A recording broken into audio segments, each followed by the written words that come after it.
పత్రికా మిత్రులకు మరియు వనపర్తి పట్టణ ప్రజలకు, జిల్లా ప్రజలకు నమస్కారం చెప్తూ, బీసీ రిజర్వేషన్లపై కొద్ది రోజులుగా రగులుతున్న పోరాటానికి నిన్న బీసీ జేఏసీ పిలుపు ఇచ్చింది. యాక్చువల్గా 14 తారీఖు బంద్ ఉండే, దానికి అంత జేఏసీ ఒక్కరు పిలిపిస్తే బాగుంటుందని చెప్పడం జరిగితే అందరూ కలిసి కూర్చొని మాట్లాడుకొని, లేదు దీన్ని టైం తీసుకొని ఇవ్వాలని చెప్పి 18వ తారీఖు రోజు, శనివారం రోజు బంద్కు పిలుపు ఇవ్వడం జరిగింది బీసీ జేఏసీ. బీసీ ఎవరైనా బీసీల కోసం పోరాడితే మేము వారికి వనపర్తి అఖిలపక్ష ఐక్యవేదిక, బీసీ ఐక్యవేదిక ఖచ్చితంగా మద్దతు ఇస్తుంది. దానిలో భాగంగా ప్రజా సంఘాలు, మిగతా సంఘాలుగా మద్దతు తెలుపుతున్నాయి. వారితో అందరితో కలిసి మేము పనిచేస్తాము.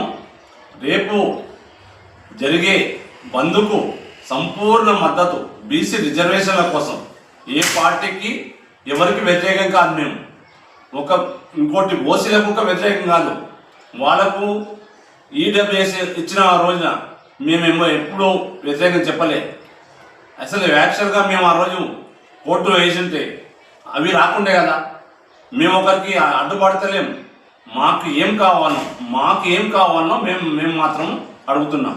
మాకు వచ్చేది మాత్రం మేము అడుగుతున్నాం తప్ప వేరే వాళ్ళని కించపరిస్తే వేరే వాళ్ళకు వద్దంటే మేమున్న శాతం 68% వరకు ఉన్నాం. మాకు ఇచ్చేది 42%. మా శాతంలో పూర్తి స్థాయి కాకుండా 42% ఇవ్వడం న్యాయం కనుక దానికి ఎవ్వరు పూనుకున్నా మంచిదే. కానీ ఇక్కడ ఒకటి జరుగుతుంది ఏంటంటే, అన్ని పార్టీలలో అందరూ అగ్రవర్ణాల వాళ్ళు చేస్తున్న నాటకంలో కనిపిస్తుంది. దీన్ని సహించేది లేదు. ఈ నాటకాలు ఎందుకంటే బీసీలను పెట్టండి, బీసీలను కమిటీ వేయండి. అసలు చేసిన కులగణన, బీసీ కులగణన చేయకుండా 120 అది పెట్టేసి కులగణన పక్క పెట్టేసి మొత్తం మిగతా వేసే వరకు అందరికీ అనుమానం వచ్చి చాలామంది చేరలేదు. లక్షలాదిగా చేరకుండా బీసీని ఎట్లా తెలుస్తుంది కనుక ఇది కాదు. ఈ అగ్రవర్ణాలు ఆడే నాటకంలో మేము బలి కావద్దనే దాంతో మేము మా స్వాతంత్రం, మా హక్కును మాకు నెరవేర్చుకోవడం కోసం మేము 18వ తారీఖు ఇచ్చే బంద్కు సంపూర్ణ మద్దతు తెలుపుతూ, మరియు 19వ తారీఖు బీసీ సంఘాలు వనపర్తిలో ర్యాలీ జరుపుతున్నాయి. దానికి కూడా పూర్తి మద్దతు తెలిపి మేము పాల్గొంటాము.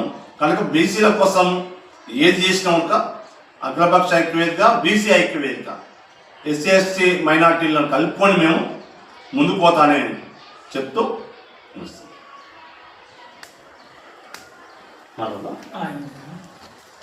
ఫిజికల్ మస్తు మాట్లాడిన దానే సార్.